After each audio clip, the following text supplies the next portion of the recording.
दिल्ली के पास सैलरी पर संग्राम हो गया है। गाड़ियों में तोड़फोड़ हुई, आगजनी हुई और फूंक दी गई गाड़ियां।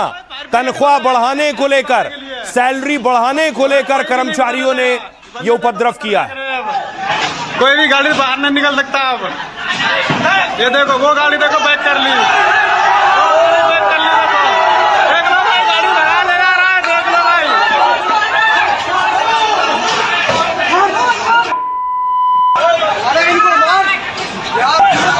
ये देखो भाई, गाड़ी भगा ले जा रहे हैं फायर ब्रिगेड वाले। ये देखो भाई, ये है हमारा जनता का राज, देख लो।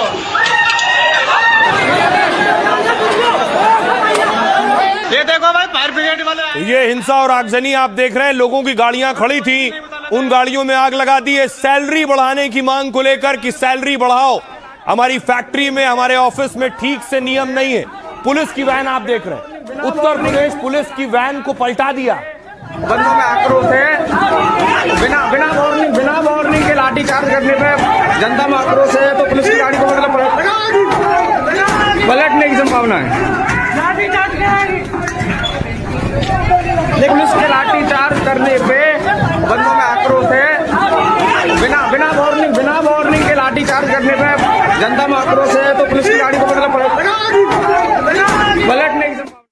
और जब हालात ऐसे हो गए तो मौके पर पुलिस पहुंची, पत्थरबाजी करने लगे लोग और पुलिस ने फिर आंसू गैस के गोले दागे, लाठियां चलाई।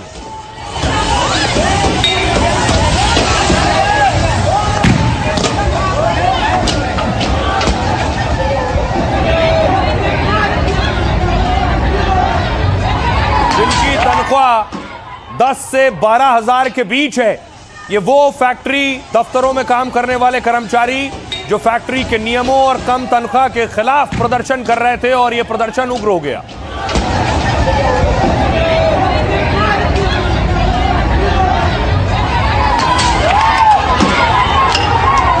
देख रहे हैं, पत्थरबाजी हुई, पुलिस भी एक तरफ भागी। उसके बाद देखिए, पुलिस की जीप खड़ी थी, पुलिस की जीप को पलटा दिया है उपद्रवी जो प्रदर्शन के नाम पर उपद्रव कर रहे थे।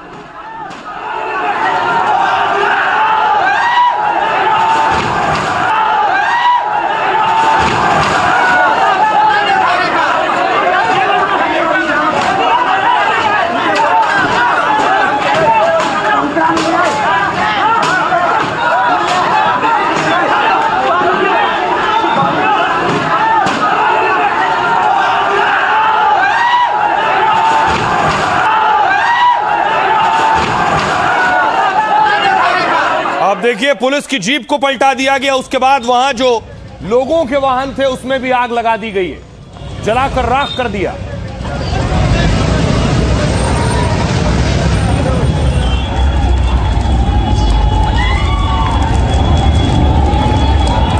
सवाल यह है, प्रदर्शन के नाम पर उपद्रव, और अगर सैलरी बढ़वाना था या नियम ठीक कराने थे, उसकी जगह लोगों को परेशान करना, गाड़ियों में आग लगाना, पत्थरबाजी करना, यह सिर्फ उपद्रव है। और अगली तस्वीर आपको दिखाऊं, किसी ने उस वक्त छत से वीडियो बनाया है, नीचे उपद्रवी पत्थर चला रहे थे, गाड़ियां फूंक रहे थे। भैया जी, यहाँ पर फायर की गाड़ी आई है, उस पर पे भी अद्धे रोड़े बरसा दिए और फायर की गाड़ी भी भाग गई। यहाँ पर अब खड़ा नहीं होया जा रहा है, यहाँ पे धुएं में कुछ नहीं दिखाई दे रहा है और गाड़ी फट रही है।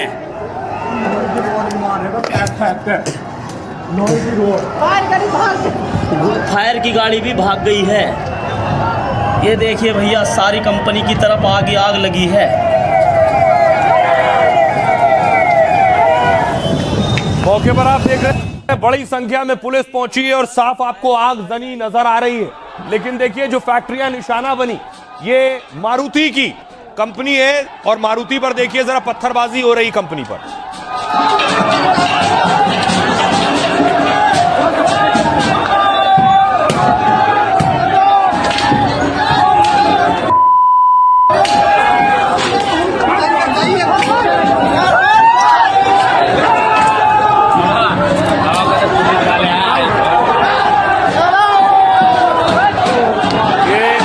सारी पत्थरबाजी तनख्वाह बढ़ाने के नाम पर, सैलरी बढ़ाने के नाम पर हो रही है। उसके बाद नोएडा का सेक्टर 63 है, वहां देखिए जरा, आग लगा दी है। कंपनी के बाहर ही आगजनी हुई, गाड़ियां फूंक दी गई है मारुति की।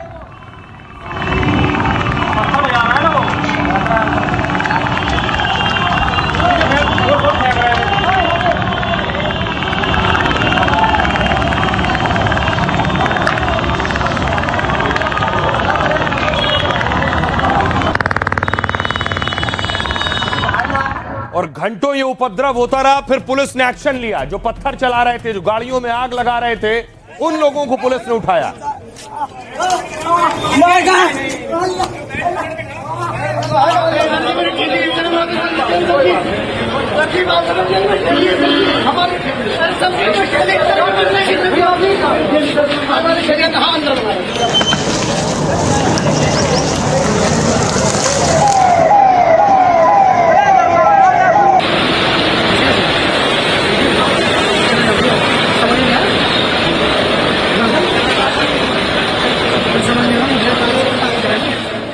और उसके बाद देखिए, काम करने वाले श्रमिक एक और फैक्ट्री में पहुंच गए।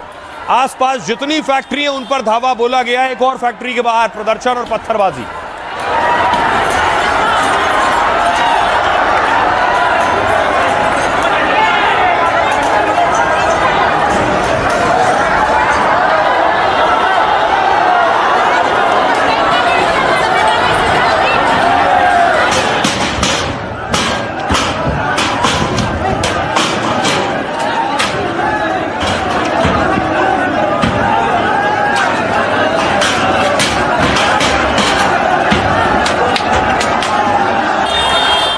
और ये लाडंडे पत्थर चलने के बाद देखिए जरा उस कंपनी की हालत। अंदर सब कुछ कांच कांच नजर आ रहा है, गाड़ी के शीशे तोड़ दिए। ऊपर इमारत देखिए, इमारत पे जो पत्थरबाजी हुई उसमें इमारत को नुकसान पहुंचा है। 50 कंपनियों में तोड़फोड़ का दावा है।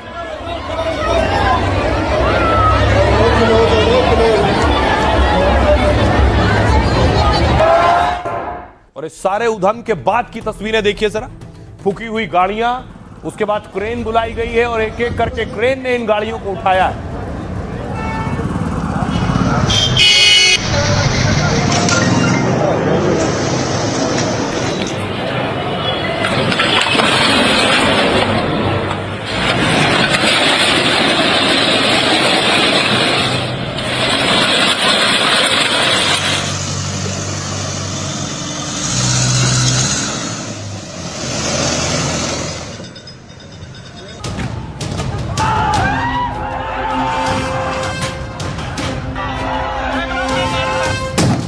पगार बढ़ाने की मांग को लेकर दिल्ली से सटे नोएडा में अचानक बवाल हो गया। 50 से ज्यादा फैक्ट्रियों में पथराव और तोड़फोड़ हुई। 150 से ज्यादा बाइक और कार फूंक दी गईं। शहर में जगह जगह जाम और कोहराम मच गया। पुलिस कहीं आंसू गैस के गोले छोड़ती नजर आई तो कहीं लाठीचार्ज और गिरफ्तारी करते हुए, क्योंकि 50,000 से ज्यादा कर्मचारी एक ही दिन सड़क पर उतर आए। सैलरी बढ़ाने की मांग को लेकर शुरू हुआ प्रदर्शन ऐसे आंदोलन में बदला कि उसकी गूंज बिहार, बंगाल तक, उन राज्यों तक पहुंचने लगी जहां से हजारों मजदूर नोएडा आए हैं और अच्छी सैलरी की उम्मीद में फैक्ट्रियों में काम कर रहे हैं। कई कंपनियों ने प्रदर्शन से निपटने के लिए पुलिस बुलाई तो हालात और बेकाबू हो गए। कर्मचारियों ने पथराव कर दिया, पुलिस की गाड़ी पलट दी और ऐलान कर दिया कि जब तक मांगे नहीं मानी जाती वो रुकेंगे नहीं। ये गुस्सा है उन मजदूरों का जो पिछले कई दिनों से नोएडा के अंदर प्रोटेस्ट कर रहे थे। सेक्टर 63 में मारुति का शोरूम है। 1, 2, 3 इन गाड़ियों में आग लगाई गई। उससे पहले कुछ गाड़ियां खड़ी हैं जो यहाँ पर रिपेयर होने के लिए आई थी, उनके शीशे तोड़ दिए गए। और ये जो गार्ड रूम आप यहाँ पर देख रहे हैं, इसके अंदर करीब 1:45 के आसपास वो मजदूर घुसे। उन्होंने पहले गाड़ियों में आगजनी की और उसके बाद इस गार्ड रूम को आग के हवाले कर दिया।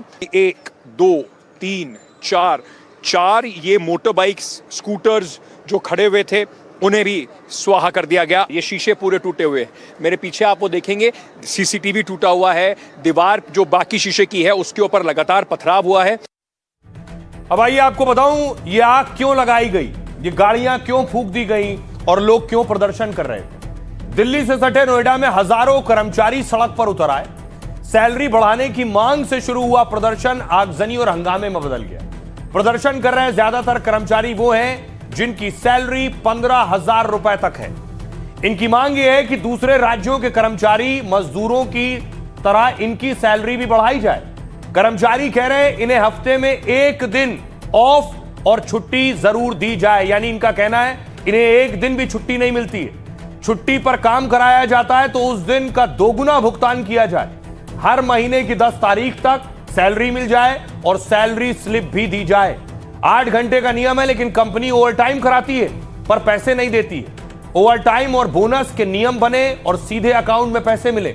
वैसे नोएडा समेत देश के लाखों कर्मचारी अक्सर ऐसी मांग करते हैं। एक रिपोर्ट के मुताबिक देश में छोटे कर्मचारियों की तादाद है 60% के आसपास। मतलब 60% कर्मचारी और श्रमिकों की सैलरी 15,000 रुपए से कम। यानी बवाल नोएडा में हुआ पर आवाज देश के आधे से ज्यादा कर्मचारियों की है। यूपी में नोएडा कारोबार और फैक्ट्रियों का बड़ा केंद्र है, दिल्ली से सटा हुआ है। यूपी में सबसे ज्यादा करीब 11,000 फैक्ट्रियां अकेले नोएडा में, इसलिए बंगाल से बिहार और मध्य प्रदेश से राजस्थान तक के मजदूर यहां आते हैं। बनारस से आए, बनारस से बलिया और लखनऊ से ललितपुर लखीमपुर के मजदूर भी नोएडा में काम करते हैं, इस उम्मीद से कि नोएडा में काम करेंगे तो अच्छे पैसे मिलेंगे, सुविधाएं मिलेंगी। छोटे शहरों और गांव में 15,000 रुपए की सैलरी से गुजारा चल जाता है, लेकिन नोएडा जैसे बड़े मॉल मेट्रो वाले शहर में गुजारा मुश्किल है इतने पैसों में। आपको बताऊं, जो नोएडा में प्रोटेस्ट हो रहा था ये चिंगारी पहुंच गई पलवल तक। ये तस्वीर आप देख रहे हैं, पलवल में भी कर्मचारी सड़कों पर उतर आए कम तनख्वाह की वजह से।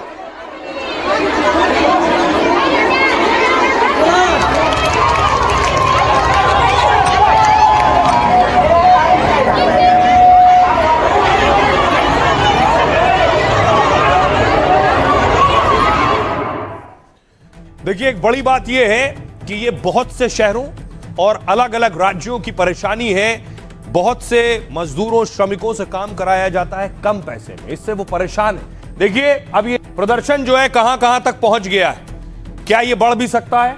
ग्रेटर नोएडा से शुरू हुआ, ग्रेटर नोएडा, मानेसर, दिल्ली, फरीदाबाद, यहां ये प्रोटेस्ट पहुंच गया है। क्या ये आगे बढ़ेगा या नियम उससे पहले बदल जाएंगे? आइए अब आपको सुनवाता हूं। सुनिए जरा, जो लोग प्रदर्शन कर रहे हैं उनकी क्या मांग है, क्या डिमांड कर रहे हैं, क्या चाहते हैं वो, सुनिए।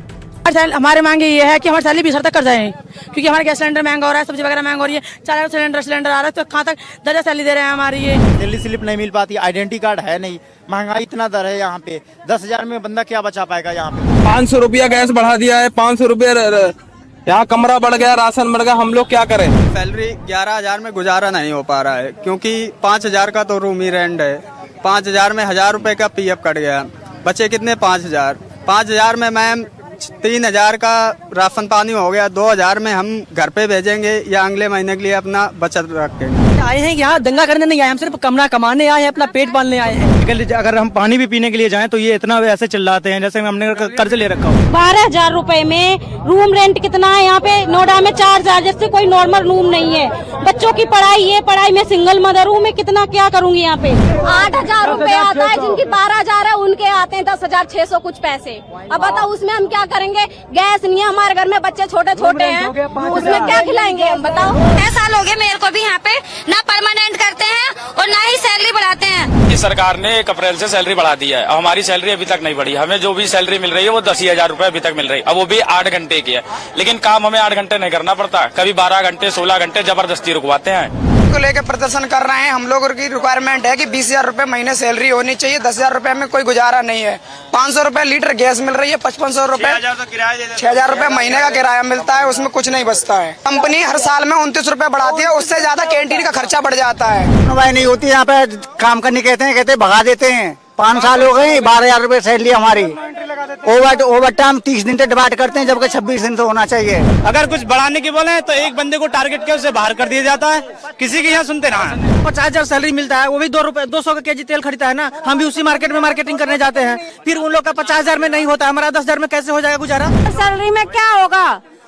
4,500 रूम के दे रहा, राशन के दे रहा, बच्चे के पढ़ाएंगे लिखाएंगे, क्या होगा? प्रोडक्शन बराबर ले रहे हैं, फैली की कोई वो ना है, और ज्यादा कुछ बोल रहे हैं तो कहीं बोल रहे गेट पास ले लो, रिजाइन दे दो, चले जाओ, ये कोई मतलब है? अब आप उनको सुन रहे थे जिनकी तनख्वाह 10,000, 12,000, 15,000 है। इनकी बात और मांग जायज है। नोएडा में रहते हैं, सोचिए नोएडा में रहने वाले के लिए 10,000 12,000 रुपए कमाकर कैसे उसका खर्च चलेगा।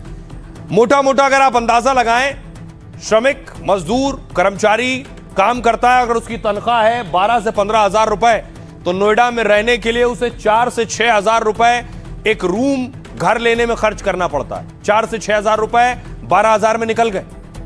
उसके बाद खाना और बिजली का बिल 4 से 5,000 रुपए नोएडा में जो रहता है।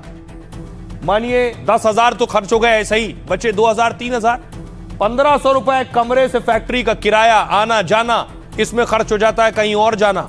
उसके ऊपर दवा, जरूरी चीज का खर्च 1,000 रुपए, 13-14,000 रुपए यही हो गए। मोबाइल का खर्च भी 500 रुपए जोड़ लीजिए, यानी आमदनी से ज्यादा कई बार खर्च होता है, और कुल खर्च 12 से 14,000 रुपए हो गए। उसके पास अगर वो 15,000 भी कमाता है तब भी शायद मुश्किल से ही 1 या 2,000 रुपए बच पाते हैं। इस स्थिति में रहने को मजबूर हैं कर्मचारी। अगर ये अपनी तनख्वाह बढ़ाए जाने की मांग कर रहे हैं, नियमों में बदलाव की मांग कर रहे हैं, तो इनकी मांग जायज है।